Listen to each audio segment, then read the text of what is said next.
Hello, coaches! In today's episode, our panel of experts will share their responses to the question, what do coaches do?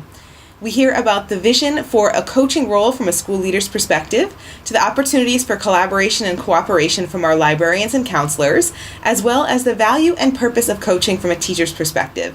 It's easy to see from this episode just how varied and multifaceted a coach's role really is.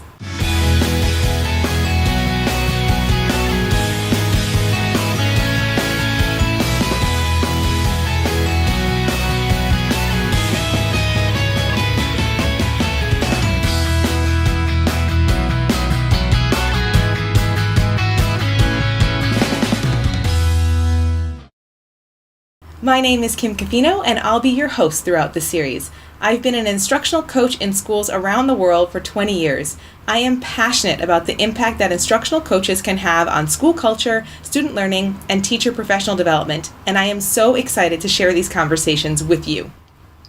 We created this series to give you a window into our Eduro Learning Coach Microcredential mentorship program.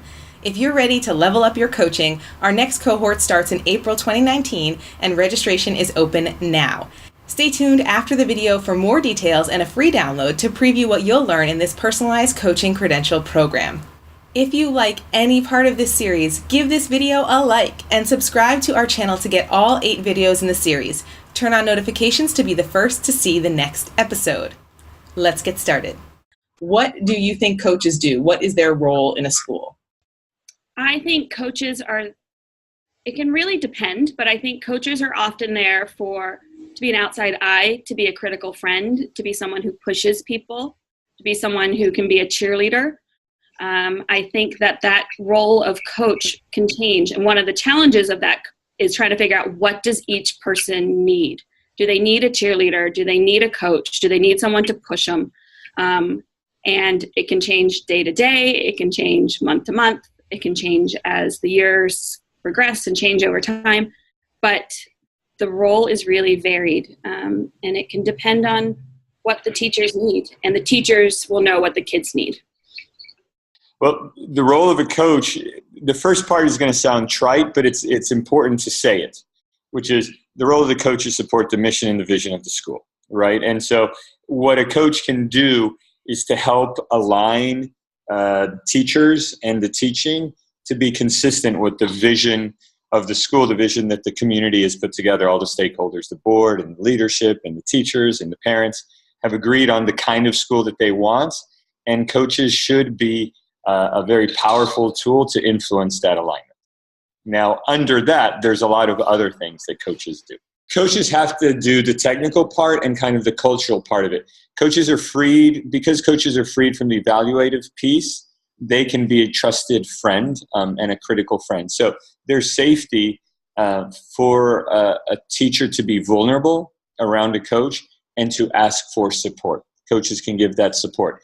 And coaches can also be proactive. So there's that reactive, proactive piece that the coaches have to get used to. And then the coaches have to have a certain political savvy, shall we say, in order to have the teacher align with the needs of the school. So when you're being innovative, that coach has to help with, this is the right direction, but you need to go 2 steps more aggressively towards that goal. Or, we'll slow it down. I think you're a little bit ahead of the game. Kind of the pacing of the move towards the innovative piece is also an important part that the coach role has. Not just the how do you do it, but to what pacing do you do? Because when a school is innovative, things start moving at different, it's like getting a genie out of the bottle, right? And so suddenly innovation's out there. And for all these teachers, it means something different, like their dream school and their dream classroom. Those look different. So you need leadership and you need the mission and vision and all that to help align all this energy. And the coaches have to align that energy and the pace that they go towards so that we're kind of moving as a unit. Some are pilots and some are really role models of what the possibilities are. Others might be a bit slower, but you have to still move as a unit in the same direction, and coaches help with that as well. And then coaches are also repositories of research and development. And what I mean is just what is best practice, right? Coaches need to spend a certain percent of their time seeing what best practices out there. What are things that are going on in other innovative schools that are like-minded? And that really helps, not just on the how, but it really helps in the emotional piece, because when you know that other schools are doing this, struggling here, but have been able to overcome it, then it gives you confidence. You know, we're not the only ones out there doing this, and we're finding it hard. It must be impossible. No, that's not right. Look at this school that found some of the same obstacles in their way, and these are ways that they overcame it, or these are some pivots that they made in order to make the most of the idea, even though some of those obstacles were very real. In my experience, what coaches help me do is really think about how I can achieve best practice, how I can find an answer within myself to solve something. But the reason I say that, I don't know, we're a slightly different case, is because at our school, all of us are coaches. So all of us are trained to be coaches. And so it doesn't feel like it's something special or something that you have to particularly seek out. You can have coaching conversations with many people. So maybe because of that, there is a real culture of coaching and a real culture of being open to that type of conversation and being able to kind of slip into that easily without it feeling like a special opportunity or a special thing. So it is really useful. It's very empowering, and I think that maybe particularly so it feels like that for me working here, because so many people have those skills. I do actually feel like when you think about what a coach does and actually what a counselor does, certainly the roles are distinct, but there's a certain element of overlap, I think, in approach. So if you think about, like, a counselor is really working with people to, like, identify, okay, what's the area of concern or the area of need for growth, say, and then what does this person have as their current strengths? Where are they experiencing success? Where are their abilities, and what other assets can they leverage to move forward? Like, a coach is just doing the same thing. It's just about a different topic. So while my topics that I work with people on are social, emotional in nature, I think there's certainly that aspect of the coach's work, but I also feel like, since we're talking about technology coaching, it's often around that tech side. What is this person's current areas of strength? What are their needs? And then how does the coach help leverage those so that person can experience the success that suits them?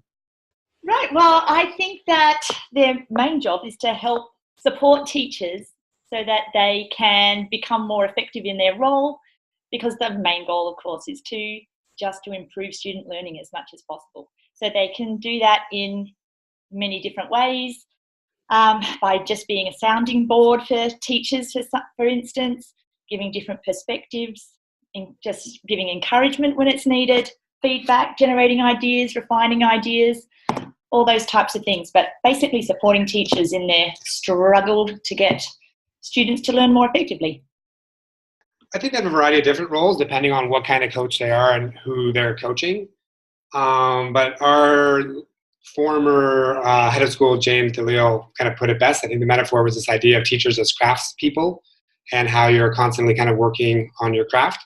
And I believe a coach is just someone that is a sounding board and a mirror. And I mean, it sounds redundant, but as someone who coaches you through that improvement of your craft. So you don't feel like you're working in isolation, and you have someone who is there alongside you, maybe seeing things that you don't see and guiding you to hone your craft as an educator, as a teacher. I think almost everyone who doesn't have, a designated teaching load is there to support teaching and learning in a multitude of ways. We are there to support, in the case of coaches and librarians, because I see them very similarly, as I mentioned. We're supporting a community of learners. We're supporting the parents. We are supporting the students. We are supporting the classroom teachers. We are supporting administration. We are helping in every way we can to make teaching and learning run well. I really like to think of coaches as people that give me that extra oomph, both in my role as a librarian.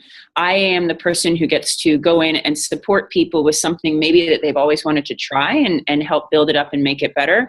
But also as a librarian, I do a lot of work in content areas that I sometimes don't have a huge amount of skill or background knowledge to. And I often need a lot of support from people who are coaching, say, in an EAL position or an IT position, and they come in and they take my strong content that I have and they help me raise it up to that next level to really make the teaching and learning better for the kids that I'm working with. Thank you so much for watching our Eduro Learning Level Up Your Coaching series. If you like any part of this series, please give this video a like. It really does help out our channel.